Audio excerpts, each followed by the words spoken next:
Hello and welcome to Ula Tea Leaf Readings. My name is Lenore and tonight I'm going to be reading your tea leaves. This is a horoscope for Leo. If Leo is your solar, lunar, ascendant / rising sign, then this is a message for you. All right, let's get started. And so, our card tonight is the Six of Wands, which has everything to do with victory. Not too shabby.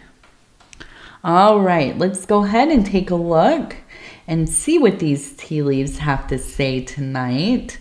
And if you have not subscribed yet, please think about doing that. You can hit that little bell. It'll let you know when the next readings are coming out. It is free to subscribe. Okay.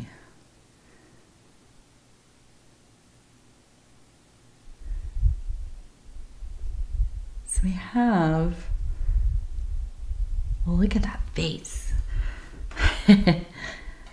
There we go. It reminds me of, I don't know, something from like Mario. Like one of the ghosts or something. It does. It feels like an apparition of some kind.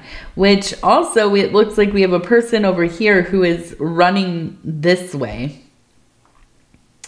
But, look at this. We have a person standing right here and a person standing right there. Okay? So, I almost feel like this is somebody from the past showing up in your life. Kind of like an ex, right? Or somebody you used to date or, you know, whatever. Somebody who you have been avoiding. Or maybe just not thinking about, you know, just absolutely have not even thought about them in years. All of a sudden, they show up.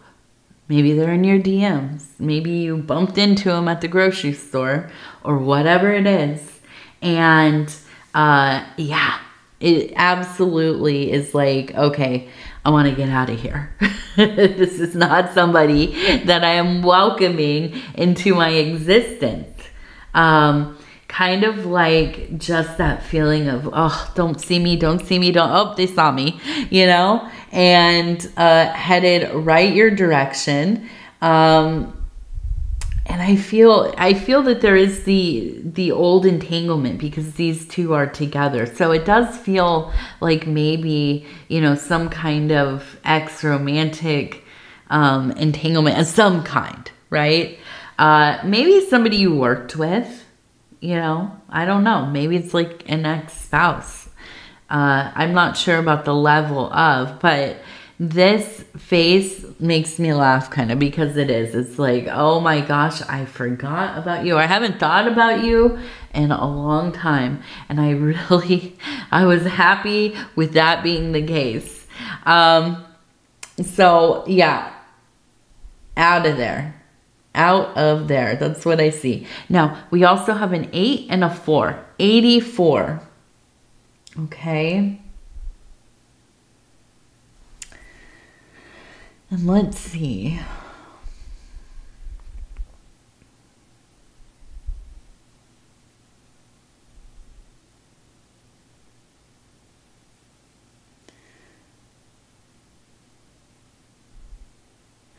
So we have, it looks like a cow right here. You can see the head, the body.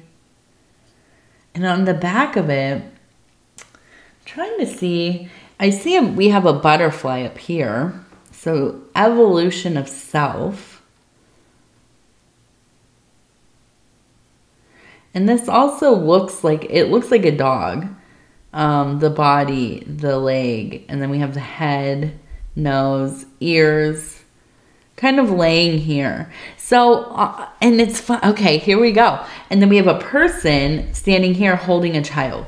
So yes, strong mother bond, mother-child bond. So we have the mother, the cow. Okay, so we have Hathor. I was going to say Tanit, but no. Not Tanit. I'm talking about Hathor. We have Hathor, the mother goddess. The cow is her one of her sacred animal associations, attributes. And up here with the dog, yeah, it tells me there's this like fierce loyalty. Okay, very close to mom. Now, this is either that you are maybe mom and you're very close with your own children, or those who you have chosen to be kind of, you know, who you've taken care of, or this is your mother and you are close with her, or you were, right? Depending on if she has transitioned or not. But this is a bond that is unbreakable. Right? This is one of the great loves of your life. Absolutely devoted to, right? And I feel like that really it's created the foundation for pretty good relationships with people that you do keep in your life, right? Like this person that we saw at the beginning, I feel like that was from a younger era in your life, maybe trying to figure things out, you know. We all have some people that were just like, how did I even know that person, first of all, you know? And let alone be in any kind of relationship or whatever, situationship with them. But you know, I do think that ultimately, and especially as you have gotten older, you have such rich relationships, ones of quality, right? Now, you might not have a lot of people in your life, and that's okay. You know, I feel like that's usually the best way to go. Keep your circle small. Keep your personal life personal. Don't let too many people kind of, you know, come in through that threshold, right?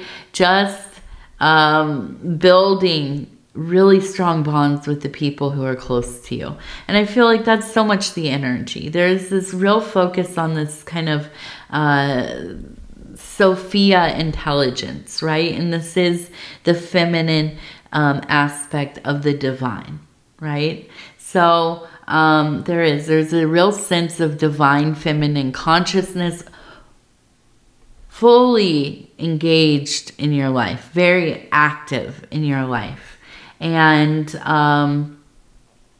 that's a beautiful thing. We also have, yeah, the person with the child.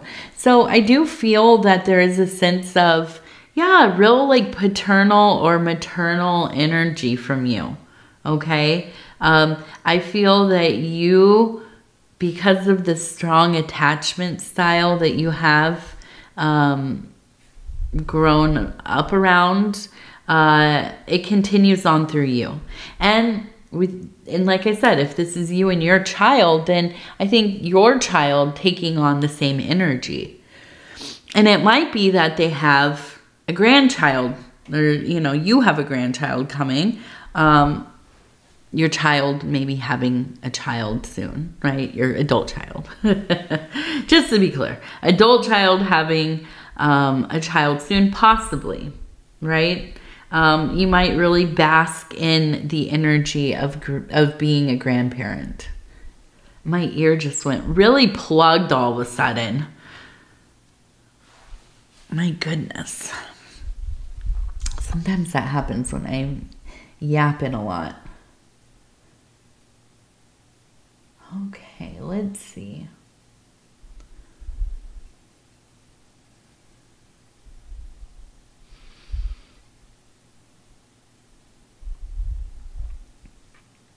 So we do have this real solar energy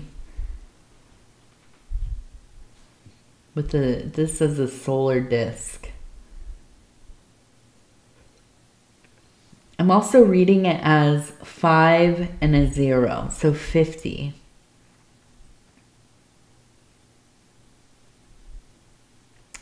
Now, I feel that through some kind of, it feels like a spirit guide to me. Now we have, it looks like the Ace of Cups right here, the Grail. We have a person standing here. Here's the head right in here, the body, okay? Now I'm looking at antlers, holding of antlers. Also, this looks like a seal, like a baby seal right here.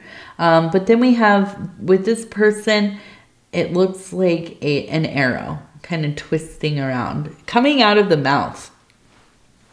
It looks like their body is facing forward. They're turning around, looking back, and there's an arrow kind of coming from the mouth, which almost feels like an utterance, right? So I feel that there seems to be this energy of, and I keep imagining, like when you're closing your eyes, you're drifting off, you're getting into that kind of fuzzy in-between place. There's imagery coming up. And I see that we see a deer. It's not an older deer, it's a younger deer. And I can see it looking at you, turning its head and stopping, pausing. It's still, and it's looking at you, and you're looking at it. You're looking in those big black eyes. And there's a feeling of going back. Going back, where am I going? It's beyond now. It's beyond this time that you're living in. It's going back to maybe even your last incarnate cycle, your previous life. Going back and there's a feeling of holding sand or pebbles, looking, watching as you let go of it, and it pours down into the ground. The wind is taking some of it, and there's a feeling of knowing that there's a storm. I feel that you maybe have been a person who it's almost like a geomancy or something, but related to the weather, not to sacred spaces so much as everything is your sacred space. You are good at noticing the weather. You watch the weather patterns. This is your calling. And I'm feeling like, yeah, there's a storm. There's a storm coming. And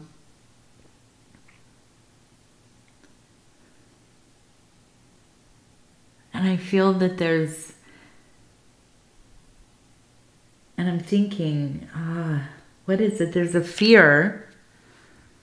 Not a fear, no.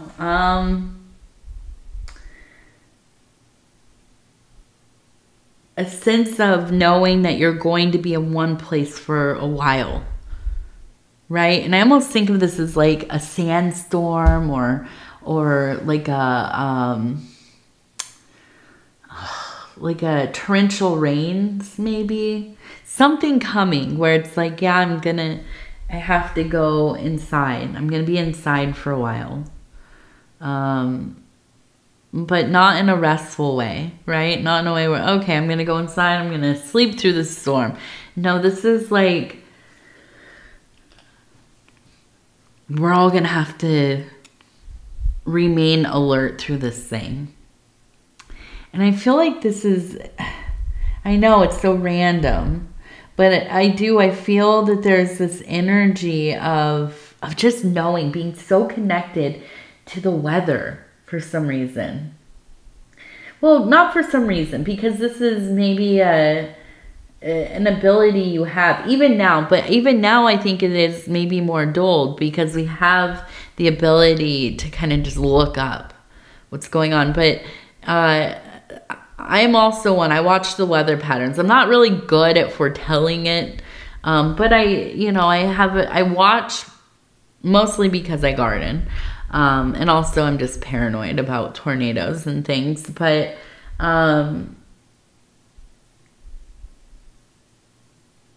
I feel like in this lifetime, you still have a real instinct. You're one of the people who can predict, oh, we're going to have a really warm summer, or nope, this is going to be, pretty mild, or what. There's something, you're just very, very plugged in. Okay.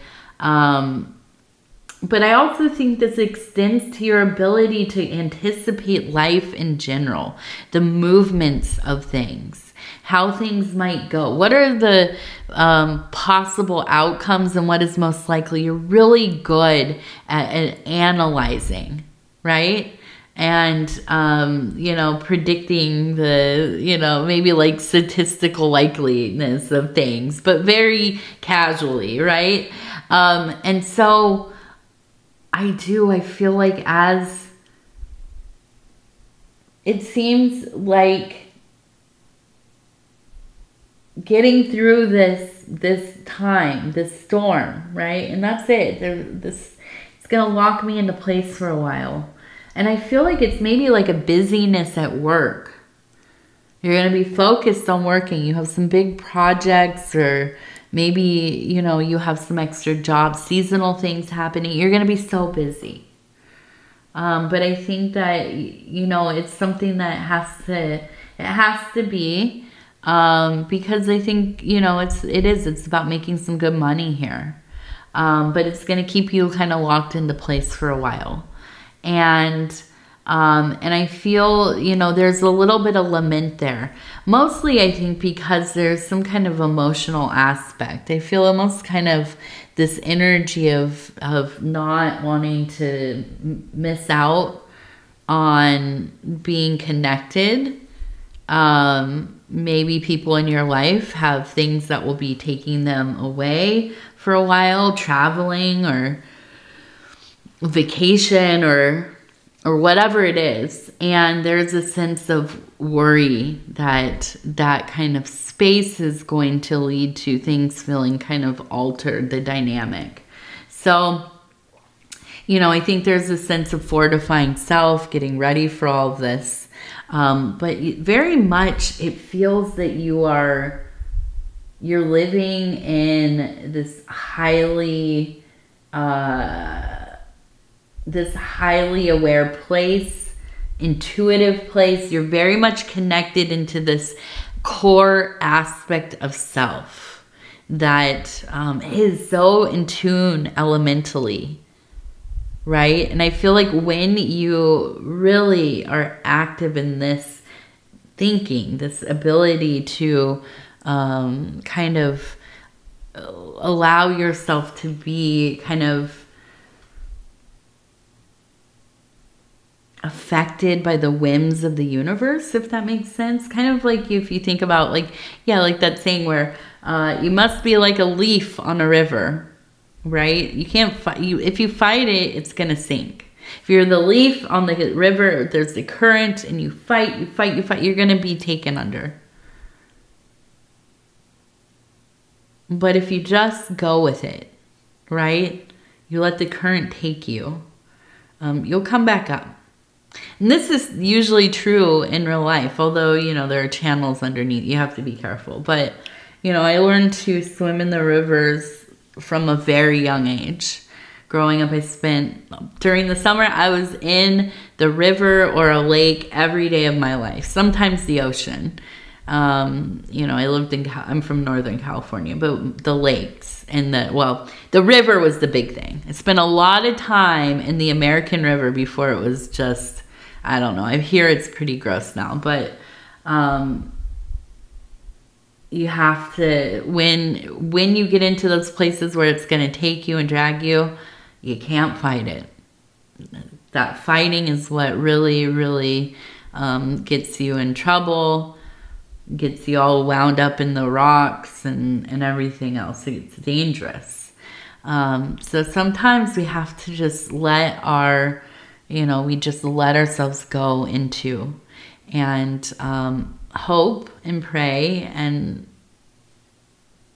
allow for. I have a hard time even saying it because I always want a sense of control, allowing the universe to kind of take the lead, right? And I think that this is where you're at, and it's such balance, such clarity of vision, of feeling those energies that really they arise within you. And they lead you to where you ought to be. All right, let's see. We have a large E again. This E, I've been seeing them in all of my readings. And I'm thinking, for me, I know these readings are general readings. So there are aspects that, maybe they don't apply to you. Some other parts might. It's collectively, for all of us in some way or another. Even though I'm not a solar Leo or a lunar or even ascendant, I am a Leo in 3 places. And I always forget. I think it's Venus, Mercury, and what is the other one? Saturn? I don't know. But yeah, so I am in 3 places. And I keep seeing these E's in all of the readings, and I'm just putting it together for me anyways. I think this is my grandfather because he had an E name. I've been thinking about him a lot lately.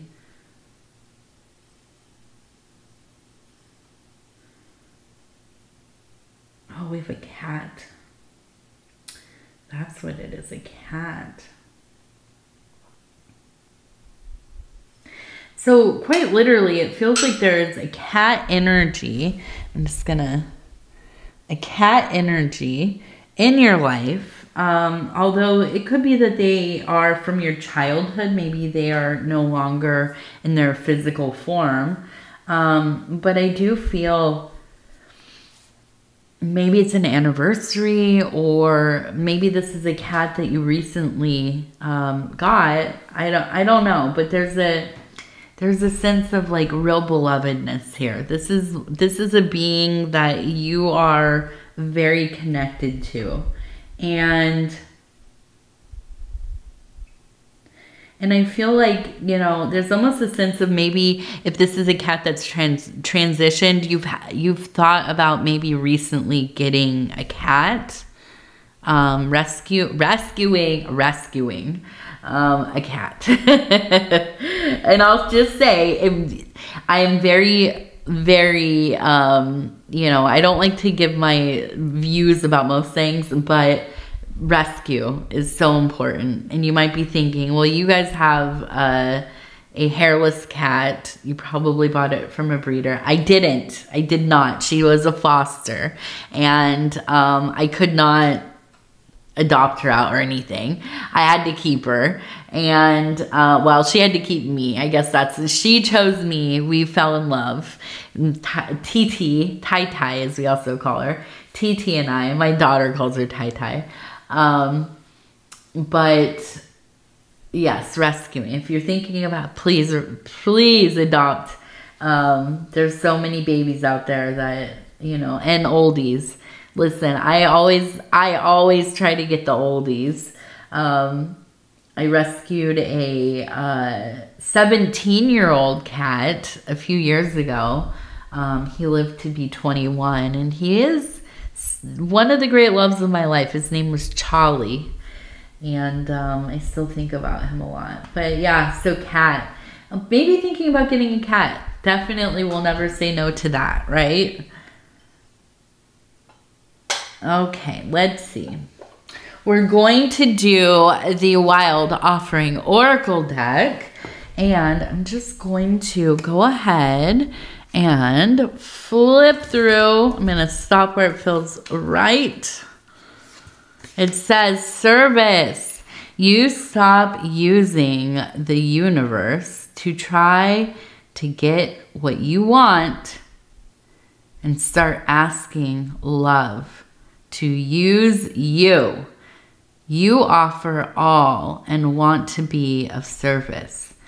Ironically, many desires become fulfilled without grasping or manipulation. Yeah, this is like we get into this mode of, you know, what comes to me, what stays with me is for me. What goes, no. It's, you know, and it's this idea of also like with people, we should never have to beg people to be in our lives. We should never have to lie to them or try to, you know, manipulate getting people to stay in our lives. It should not be that way. 100%. And it took me a long time to learn that, honestly. I had to get sober in recovery, be alone for a long time. I absolutely thought that I always had to have this kind of, you know, almost glamour or, you know, be so much more interesting than I actually am, or, you know, so much more helpful or beautiful, or, you know, whatever. Just be a put on, right? And then, I don't know, you know, something changes when you do the work where it's like, I'm just going to be what I am. And yeah, I'm going to be of service. And that's the other thing, living a life of being of service. You know, just being there, being yourself, being whatever you are, whatever that looks like. It's amazing the connections that you end up having with people, you know, because how often do we really meet people who are open and just honest about, you know, whatever they are? It's not often, not in my experience anyways. And so to be that for other people, to be that for yourself, what a beautiful thing. It's not easy. It's embarrassing.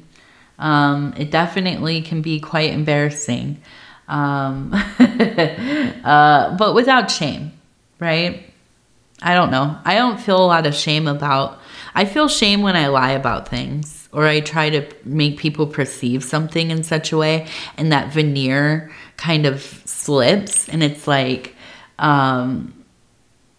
know, and then it feels, yeah, shameful. But just being what I am, if somebody doesn't like that, you know what? That sucks for you, because I'm pretty cool. No, I'm just kidding. But yeah, it does. I mean, it changes the whole game, right?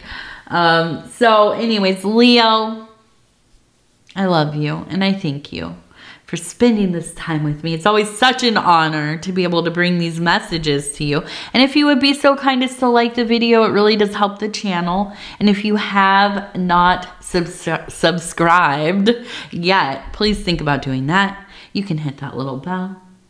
It'll let you know when the next readings are coming out.